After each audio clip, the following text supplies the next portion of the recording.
আমাদের মনে হলো যে ছোটরা শুধুমাত্র কবিতা বলবে, নাচ করবে, গান গাইবে, ওদেরকে আজকের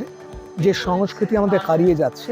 তার সঙ্গে যদি আমরা একটু পরিচয় ঘটাই, যেটা আমরা ছোটবেলায় পেয়েছি, আমরা হরবোলা পেয়েছি, আমরা কথা বলা পুতুল দেখেছি, তার পাশাপাশি বহুরূপী, যেটা এখন সত্যি সত্যি দেখা যায় না, দেখা গেলেও কোনো হয়তো জন্মদিনের পার্টিতে, কোনো অনুষ্ঠানে আমরা দেখতে পাই। কিন্তু এই পেশা যে একটা গুরুত্বপূর্ণ পেশা, সেটাকে একটু ওদেরকে মনে করিয়ে দেওয়া, ওদেরকে শেখানো, ওদের জানানো এবং ওদের সামনে তাদেরকে সম্মান দেওয়া, কারণ পেশাটা সম্মানজনক পেশা, এই কারণেই ব্যাপারটা।